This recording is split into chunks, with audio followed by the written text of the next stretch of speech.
Pierre Ourcade, vous êtes avocat à la fois, et on aura besoin de votre compétence et de votre expérience, avocat à la fois au barreau de Paris, de New York et de Californie. Pierre Ourcade, c'est aussi simple que ça? Il y a les bons et les méchants, le noir et le blanc? Ce qu'il faut comprendre dans ce dossier, c'est qu'il y a deux chocs. Il y a un choc juridique et un choc culturel. Aux États-Unis, il est courant qu'on déshérite ses enfants. C'est même fréquent. C'est la loi. C'est la loi. Bill Gates, exemple de Bill Gates, il a prévu de léguer l'immense c'est le libéralisme, on fait ce qu'on veut. On fait ce qu'on veut et on veut que ces enfants se construisent par eux-mêmes. On ne veut pas leur donner ce premier boost. Alors qu'en France, c'est une notion complètement différente qui choque évidemment beaucoup les Français, mais qui choque pas du tout les Américains et les Californiens, puisque c'est courant. Donc ce choc, il est juridique, certes, mais il est également culturel. Mais on va le traiter en juridique maintenant. On va le traiter en juridique. Oui, et pourquoi désavantager aussi les deux enfants? Toute la question, c'est la résidence de Johnny Hallyday. Parce que le testament, il a été rédigé en bonne et due forme en Californie, avec 2 témoins, avec toutes les règles de droit qui ont été respectées. Maintenant, est-ce que Johnny Hallyday était vraiment résident californien? Oui, c'est vraiment toute la question. Ses enfants allaient à l'école à Pacific Palisades. Passaient-ils plus de 181 jours par an en Californie? Ça, c'est le critère fiscal. Et c'est le critère fiscal qui va jouer là aussi. Donc on va éplucher quoi? Ces factures d'électricité, de factures téléphone, d'électricité, dépenses, billets d'avion, concerts en France et ailleurs. Compter les jours, etc. On va compter les jours, on va tenir des comptes.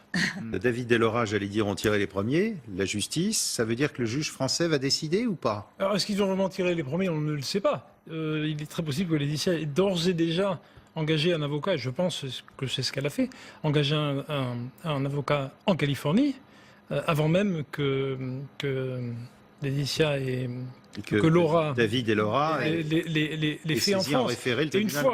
Et connaissant les juges californiens, une fois qu'un juge californien va être en charge de ce dossier, il ne va pas vouloir s'en dessaisir facilement. Mais si elle ne le fait pas, si elle ne l'a pas fait, il y aura des décisions contradictoires. Alors il y aura des décisions contradictoires. Alors là, on est dans un conflit de loi et comme mon confrère Élodie Mulon l'indiquait tout à l'heure, il y a tout un faisceau d'indices qui ne sont pas uniquement, comme on dit tout à l'heure, fiscaux, mais aussi l'intention, l'amour de la Californie, la scolarisation des enfants, enfin tout un ensemble d'éléments qui tendent Ça pourrait ne jamais aboutir, durer des années. Ça aboutira, mais ça peut en effet prendre beaucoup de temps, sauf évidemment s'il y a une transaction, parce qu'une transaction est toujours possible à n'importe quel moment.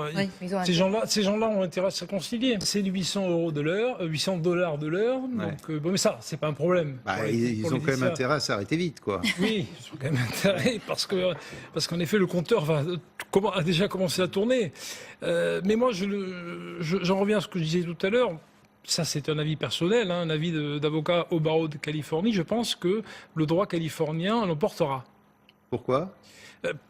Pour les raisons que j'ai évoquées tout à l'heure, parce que Johnny s'était installé en Californie, qu'il avait manifesté un amour de cette ville, où il bénéficiait d'un anonymat certain. Je l'ai croisé plusieurs fois, personne ne venait l'embêter là-bas.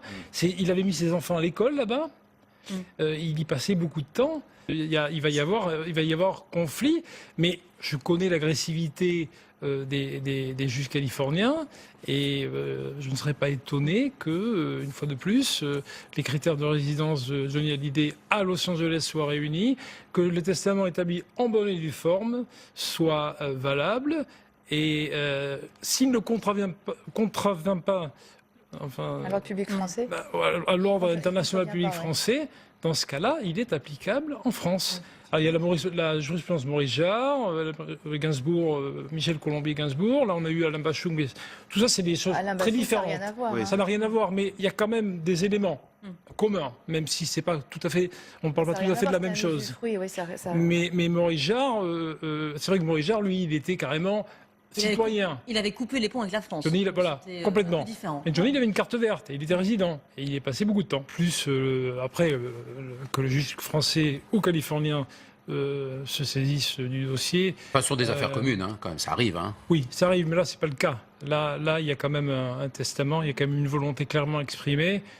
Johnny Hallyday, il a bien indiqué qu'il avait déjà donné. Oui, mais ça va suffire ou pas? De dire j'ai déjà fait des donations. On va revoir lesquelles d'ailleurs tout de suite. Ça va être un des éléments importants. Ce dont il faut se souvenir, c'est qu'on appelle ça aux États-Unis last will. c'est-à-dire les dernières volontés. Donc ce qui compte, ce sont les dernières volontés de Johnny Hallyday. Ces dernières volontés, en dehors des considérations juridiques que mon éminent confrère Elie Mulon vient d'évoquer, elles sont clairement indiquées. Last will, dernière volonté. Les dernières volontés, on les a. Aux États-Unis. Aux États-Unis, mais ce sont les dernières. Il aurait pu faire 50 testaments, c'est le dernier qui compte. Mais en France, on pourra vous dire, il y a quand même une disproportion totale. Oui, mais le juge californien va dire, il a clairement indiqué, last will, dernière volonté, que sa volonté était en effet de déshériter. Alors, Non, mais vous êtes en train de nous dire pas. qu'en Californie, on peut tout faire, ça on a compris. absolument. Sauf que pour les Français, ça On est en paraît France, un peu inégal. on est à cheval, on n'est ni en France ni en Californie, on est entre les deux. On risque Il d'être écartelé, il là. va s'agir de déterminer là où on est le plus présent. Moi, je ne suis pas tout à fait d'accord sur le fait qu'il les ait déshérités. Parce que... Ah si. Non, Ah, il y a ils une ont inégalité, reçu... de fait. Après, il y a les échelles de valeur et les sommes qui qu'on a sont évoquées énormes. qui sont énormes. Mais David et Laura ont reçu des biens, la Villa de Montmorency, appartement rue Non, mais on ne vous dit pas qu'ils sont à la rue. Ah, mais peu importe la les- Villa Montmorency, peu loin importe de là. vérité. Peu Mais importe les quand même, il y a une montants. disproportion gigantesque. Il y a des SCI qui pour restent mieux un peu à protéger, trouver, mieux hein. protéger les biens. Tout est mis sous quasiment de... Non, mais déshérité, c'est un mot que je trouve un peu fort. Voilà. C'est Donc ça a grave. été bien organisé. Johnny Hallyday lui-même, c'était pas un homme d'affaires, comme on l'a dit. C'était un musicien, c'était un artiste. Mais il était bien entouré juridiquement. Aux États-Unis, les avocats Il y a des biens au en Luxembourg matière de aussi, succession aux Justement, on va- savent de quoi ils parlent. Donc moi, je ne peux pas imaginer que ça n'ait pas été très bien organisé et verrouillé en Californie et qu'il n'ait pas anticipé le choc Et que de la justice juridiction. française, du coup, n'ait pas ces renseignements-là. Oui, mais elle va les avoir. Elle va les demander. Ouais. Et le Je suis pas juge. sûr qu'il y Et ait ils tant vont de les choses donner que ça aux États-Unis. Comment Et ils vont les donner. Oui, a priori, ça c'est ce Et qu'on s'il y a des trusts dans ce qu'on des appelle îles, des paradis le processus fiscaux, de tout ça, discovery. Il va être obligé. Non, il va être obligé. Il y a une transparence aux États-Unis. Ouais. À partir du moment où on cache, sauf au Delaware. ça fait de l'or, mais là on n'est pas au Delaware, on est en Californie. On est ailleurs. Et en tant qu'avocat au semblerait. barreau de Californie, je peux vous dire que c'est la transparence qui joue. Si on cache, alors là, le retour de bâton est terrible. Excusez-moi de faire du droit de nouveau, mais la notion de trust n'existe pas en France. Ouais. Un trust, vous donnez de l'argent donc, à un trustee qui est en charge de Non, gérer mais et de s'il y faire a des fructifier trusts à cet argent-là. l'étranger qui gèrent cette fortune. Les trusts, ils sont a priori aux États-Unis. Alors, Pas on va forcément. peut-être savoir, on va peut-être Pas découvrir forcément. qu'il y en a ailleurs. Non, je ne dis pas qu'il n'y en a qu'en Californie. A priori, ce dont j'ai eu connaissance, c'était en Californie. Il a pu en faire ailleurs. Mais le droit californien est plus favorable pour l'établissement d'un trust en Californie. Mais c'est une notion étrangère au droit français, la notion de Mais- trust. On va le savoir du côté californien parce que le droit californien est beaucoup moins cachotier, entre guillemets, que le droit français. Voilà, le juge va Le devoir... juge californien va devoir produire Voir ça assez des rapidement. éléments et les transmettre aux juges français. Donc ça, c'est le côté Ça anglo-saxon. fonctionne entre les deux pays, il n'y a pas de souci. Oui, il y a des conventions, c'est des successions internationales Californie-France. Moi, j'en ai traité plusieurs dizaines. C'est fréquent. Beaucoup de couples sont franco-américains, franco-californiens. Donc, les juges ont l'habitude de traiter ce genre On de te dossier.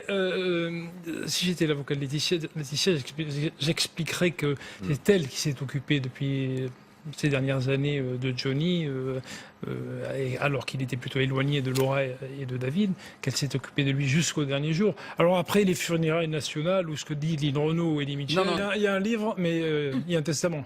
Alors, c'est ça qui va primer. C'est pas 3 pages. J'imagine. C'est pas 3 pages Bah, d'une il en avait biographie. fait un en France quelques mois avant. C'est hein. pas 3 pages d'une biographie qui va emporter la décision. Une fois de plus, c'est le last will, dernière volonté. Les dernières volontés, elles sont claires. C'est pas Macron que qui va si. décider de Non, mais je l'héritage. pense que c'est- C'est pas Lynn Renault. Il c'est décide pas tout, c'est- alors. Non, figurez-vous que non. C'est pas Lynn Renault, Eddie Mitchell, Sylvie Vartan. Quand on a une maison à Pacific Palisades, quand on a ces enfants qui sont scolarisés en Oui, quand on Californie. fait appel au c'est président de important. la République pour un hommage national, etc., et qu'après on veut garder tout l'héritage aux États-Unis. purement On se fait symbolique. soigner en France, Bah, on symbolique, décède en C'est- France C'est aussi. purement symbolique, c'est pas juridique. Là, on parle pas de droit. Mais le fait qu'il ait eu des funérailles nationales en France, évidemment, ça n'a pas psychologique et ça en aura un sans doute auprès du juge français. Mais c'est pas du droit, c'est pas juridique. Parce que dans cette histoire, on oublie quand même Jalen Joy. C'est quand même, il a voulu protéger Laetitia, mais il a surtout voulu protéger Jalen Joy, qu'on oublie complètement dans ces histoires, dont on parle très peu. Ouais, Ce sont ces deux filles. Mhm. qu'il a entendu Non, mais privilégier. c'est pas incompatible de Laetitia et de David. C'est pas incompatible, mais dans son esprit, elle passait avant. Ouais. Ah oui, C'est ce pas- que son testament indique clairement. C'est violent. Et puis dans son esprit, il avait exprimé également clairement dans le testament, David et Laura avaient déjà été gratifiés de biens conséquents et c'était suffisant selon Ouais. lui. Les avocats qui ont les notaires, enfin il n'y a pas de notaire aux États-Unis, ça n'existe pas la notion de notaire, mais les juristes qui sont occupés de la succession, c'est vraisemblablement Laetitia qui les a engagés, parce que Johnny, lui, ça lui passait un petit peu au-dessus de la tête, tout ça. Donc c'est une femme qui a pris de l'assurance, de la maturité, au fil des ans, comme on vient de le dire, et donc qui a participé à l'élaboration de ce cadre juridique, sans pour autant qu'elle l'influence dans le testament, parce que je pense que c'est lui, une fois de plus, qui a décidé de ce qu'il voulait faire. On n'en sait rien. Ça, mais c'est bien. C'est quand même intéressant. Il a écrit noir sur blanc. Il a prévu. Alors, justement, Les choses ont été prévues, réglées au cours Ah d'eau. oui, mais sauf que ça selon- se passe mal. Ça se passe mal parce qu'il y a ce conflit, en effet, qui risque d'arriver, Donc, sauf s'il y a une transaction. Mais en tout cas, le testament californien rédigé en bonne et due forme, c'est le dernier. On C'est regarde les celui autres qui fait testaments foi. aussi ou pas? Ça fait. Non. Oui, c'est aussi simple que ça, Pierre Ourcade. Pardon? C'est aussi simple que cela. Non, c'est plus compliqué. Ouais. Alors, les faits et les derniers développements le prouvent. C'est une affaire très compliquée. Maintenant, comme on l'a dit et comme on le répète, est-ce que ce testament est valable en France? Est-ce que le juge français va essayer de le Et je suis retoquer? sur l'affectif. Hein, là. À partir du moment où vous avez des Non, familles mais il faut recomposées, de toute façon, les gens successions qui se les passent évitent le combat souvent survivant. très mal. Comment Qui on n'est- dit qui- comment- qui n'est pas possible. Comme on dit dans mon sud-ouest natal, celui qui attend les chaussures du mort risque de marcher longtemps pieds nus. Oui, enfin, vous savez... C'est une boutade, Oui, mais on peut c'est une s'attendre. boutade de droit. Ouais. Moi, j'ai pas de jugement de valeur, de reproche à faire à qui que ce soit. Moi, j'interviens en tant qu'avocat au barreau de Californie et au barreau de Paris. Maintenant, sûr.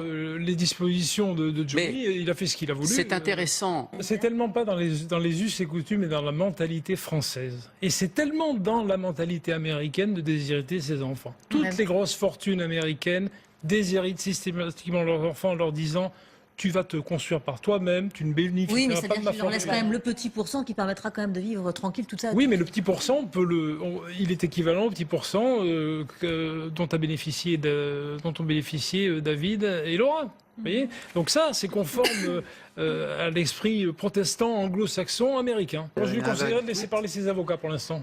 Parce qu'il vaut Et mieux. il ne parle pas beaucoup. Je peux vous Et qui ne parle pas non plus. Non, mais c'est une stratégie. Oui, parce qu'on a vu quand même... Mais la- ils vont pas tarder à sortir du bois. Ça, c'est évident. On n'a pas évoqué le fait qu'il y a également beaucoup de dettes. On Probablement. parle mais- de 100 millions, mais il y a peut-être 40 millions de dettes fiscales et parle autres. de en On même sait temps. rien, en fait. Oui, On parle de millions de quelques dettes. millions d'ailleurs. Elle a tout intérêt à le faire et à mon avis, elle va le faire très vite. Et on va avoir des nouvelles là, très rapides des avocats, des trustees et éventuellement de la saisine d'un juge californien. Soit elle a Je pas le pense que choix, ça va là. arriver très vite. Il faut qu'elle agisse vite, puisqu'on l'a dit. Et elle l'a peut-être fait sans qu'on ne le sache. En plus. Absolument. Ouais. On n'est peut-être pas encore au courant, on va peut-être le savoir dans la semaine qui vient.